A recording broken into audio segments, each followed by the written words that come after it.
Costa Rica. It is it is about, oh, I don't know. If you're on in New York City time, I'm usually living in New York City. It is, oh, sorry, I have a remote client who, yeah, because I do, I have 2 minutes. I need to run upstairs and do training because I am a personal trainer. I'm training on a yacht. I'm training a bunch of, a couple of my key clients, but they have family members here. And so I'm kind of on call and I do a lot of training in between. Intermittently seeing you doing these live sessions. So are we wearing the ab ribbon today? Of course we're wearing the ab ribbon. And why? Because the ab ribbon gives you tactile feedback as to where your breath is in space. Sometimes I'm going to stay tighten the ribbon, and sometimes I'm going to say loosen the ribbon based on where you are in your breath cycle. Make sure you place your ab ribbon at the base of your rib cage. That's important. You don't want it too low. You don't want it too high. You don't want it on the ribs, but you want it right at the base, almost like if you make letter C's with your hands and you put them at the base of the ribs.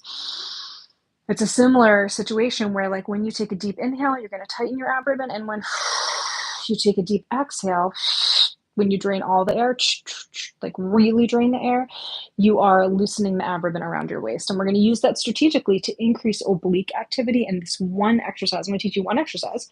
It's all that I have time for, but sometimes you might only want to do one exercise to optimize your motor learning from that particular activity. And many times, you might only have 5 or 10 minutes to do an exercise, and intermittently working on strength throughout the day can be equally as effective as piling it all in one session. So if you feel sometimes overwhelmed, that you sometimes give up and don't work out because you feel like you don't have enough time, a 5-minute exercise like this, and just, intermittently over the course of the day, like dropping down, doing some push-ups, getting your breath control in there, I highly recommend. So you're also regulating your nervous system is highly recommended because I want you to keep those cortisol levels in check. I want you to be as low stress as possible for the majority of the day. Now, if you're performing high intensity activity, are you spiking your stress hormones? Of course, that's part of the reason why your body adapts to it, because you're flooding your body with cortisol. You're spiking your sympathetic nervous system, but that needs to happen acutely and needs to be the minority of the day, because if you start living in a place where you're just chronically stressed, your body never has a chance to adapt to it, and then you experience the negative consequences of just having chronically elevated stress hormones, which contribute to body fat gain. Good morning. So we're going to do one exercise. I'm going to show you the beginner, the intermediate, and the advanced version. We're going to use my breathing technique. If you've been following my lives, or if you're a member now on Hypoxix, that's HYPOXIX, you've learned my breathing method, which is simply an 8-second exhalation pattern. 4 key sounds on the exhale. And the reason why we make those sounds, it's almost like we're singing together. Me as your coach, if you follow the sounds or the intonation of my sound, basically sing with me, but just make those sounds, you're more likely to mimic the pressure of breath that I'm performing and providing your abdominals with resistance. And it's going to keep you on that 8-second exhalation pattern. And so, good morning. You guys are funny. I love lives, the comments that come in. When there's a legitimate question, I will answer, but for now, get down on the ground and do an oblique exercise. So basically, let's practice the breath pattern once, and then we're going to integrate it into this breathing exercise. We're going to take a big inhale, fill your ab ribbon, tighten your ab ribbon, and now on the 8-second exhalation pattern, we're going to take 2 seconds on a blowing sound, 2 seconds on a hissing sound, 2 seconds on a softly shushing sound, like you're shushing, like you're, consoling a baby, getting a baby to go back to sleep. And then 2 seconds on a loudly shushing sound. And the volume of the sound is important. I call it the breath crescendo. So basically we're increasing the intensity of the exhale, both pressure and also volume, because the volume of your sound will also be representative of how intensely you're exhaling over that 8 seconds, okay? So we're inhaling, and let's practice a couple times.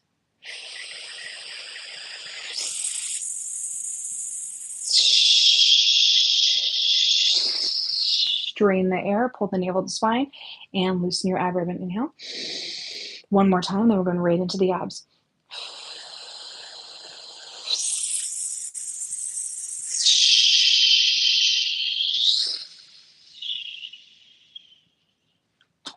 Loosening the ab ribbon.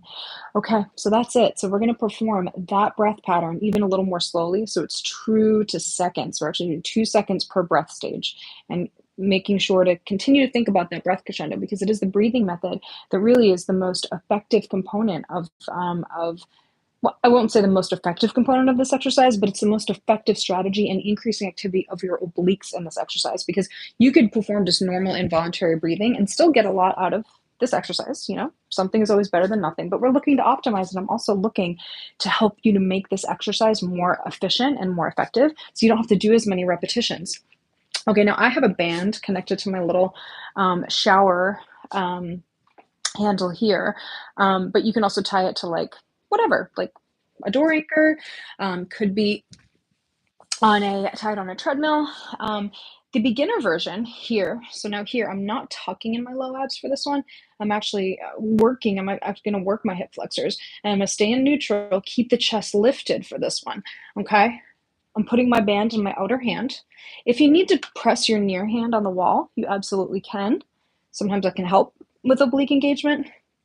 And you want to keep most of your pressure under your outer hip. And now we're going to connect this movement, this rotational movement, with no movement in the pelvis as you perform your breath pattern. I'm going to do one beginner version with the feet on the ground, one intermediate version with the legs up, and one advanced version with the legs all the way up in teaser. Here we go.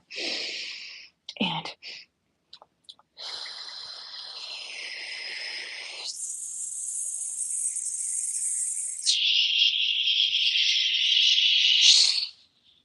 loosen your ribbon. Intermediate, here we go.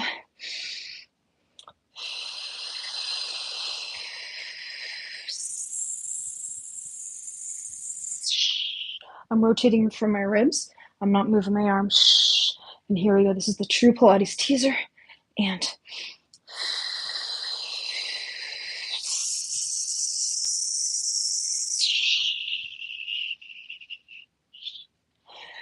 finish. Oh, feels good to get that full deep breath. And then we're going to face the other way and do the same thing. Try to get that, your body relative to the band at about the same point on the body on both sides. Mine's going to be a little off because this is the only handle that I have. I'm actually, for those of you guys who don't know, I think I already said this at the beginning of the video, I'm on a yacht. It's not my yacht. Not quite there yet. But I'm training clients, and and I'm about to go up to a training session. So here we go. Squeeze your knees together and stare at your knees. Make sure the knees aren't shifting around. Make sure the knees are staying equidistant from the pelvis. If you start to feel too much movement in the knees, then you know that your pelvis is not stable in this exercise. Okay, here we go. Long arms. And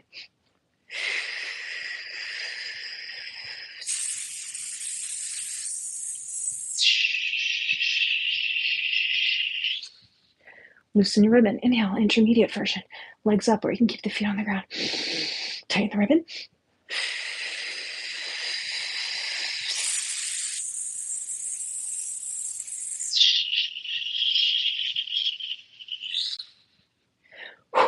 Advanced version.